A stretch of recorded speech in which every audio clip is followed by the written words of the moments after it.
I can remember 2 years ago, I collaborated with this lawyer. We made this licensing agreement of his existence.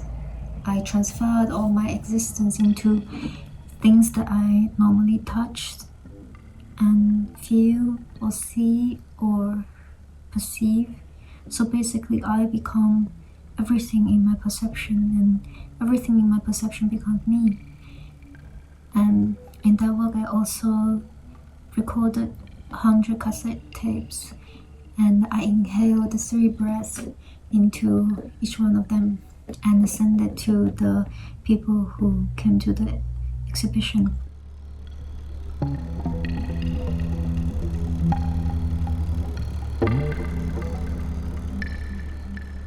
If you ask how do I describe myself, that is the first thing that comes to my mind.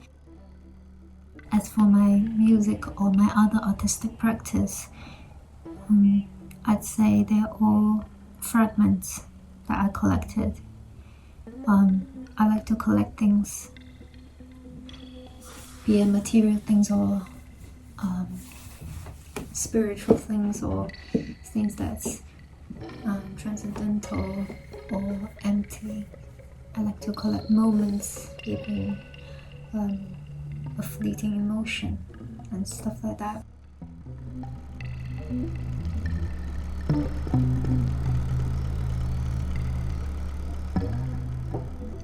I don't think there's any particular genre or style to my music, but it's more of a collage of feelings that I collected, more like a sonic poetry.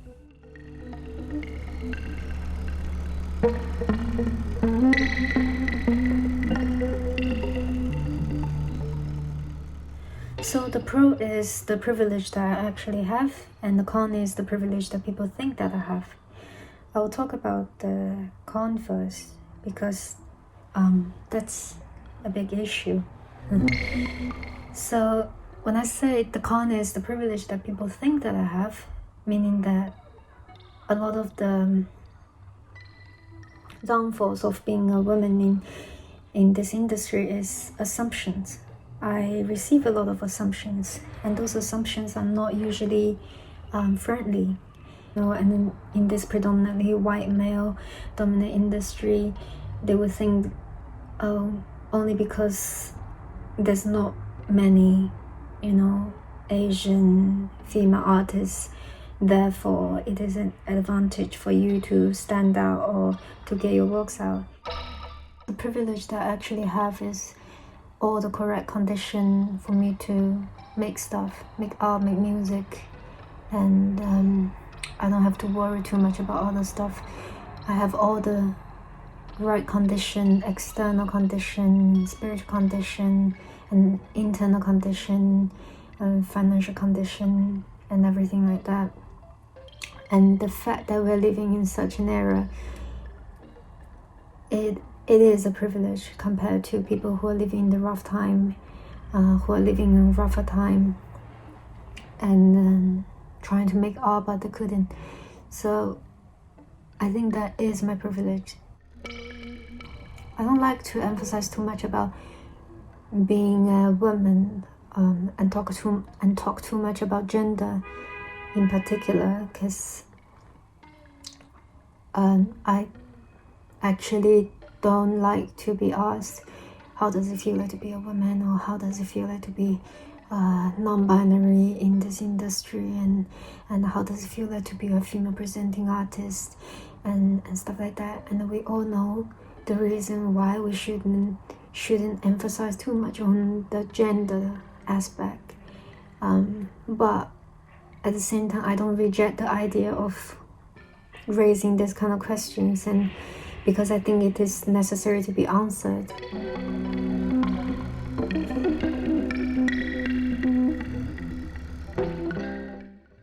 What is this one secret that you've never ever told anyone about in your music career?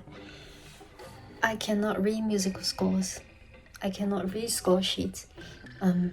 Ever since a kid, when I attend violin or piano classes, I just couldn't read it. I couldn't match up my hands and with what I see.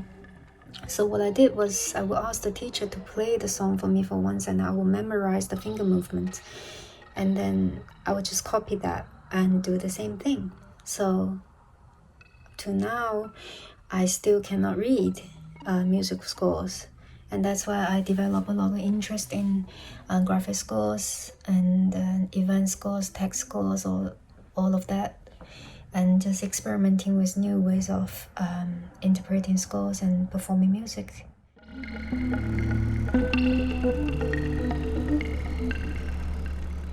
I like to make dolls, like ball-jointed dolls.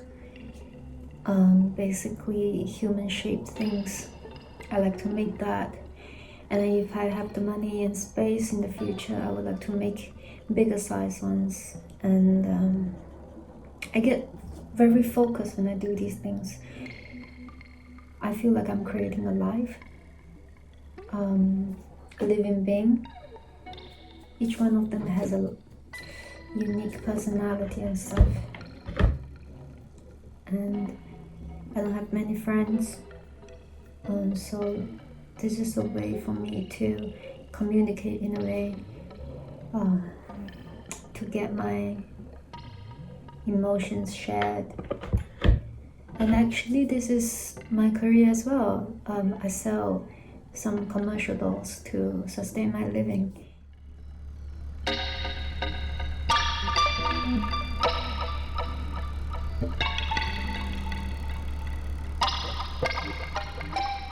But everything I do doesn't really have a purpose. Like, I didn't plan to be an artist or a musician or anything like that. I just do whatever come across my mind.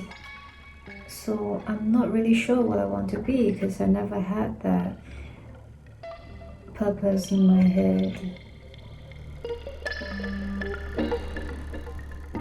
In fact, everything that I've ever planned never really worked out. For example, I used to be wanting to be a MI6 agent,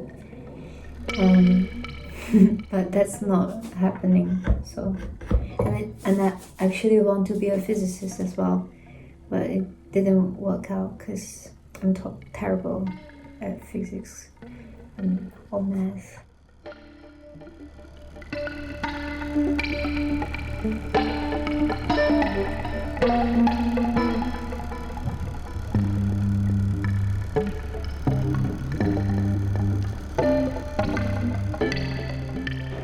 Because personally, I don't believe in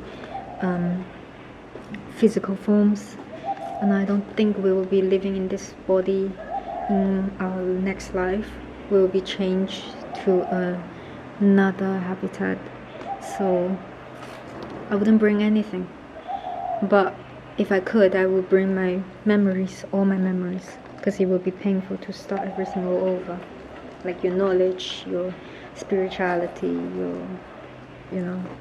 your memories of things, and you have to start from zero and learn all these and experience all these all over again, and that's just really painful.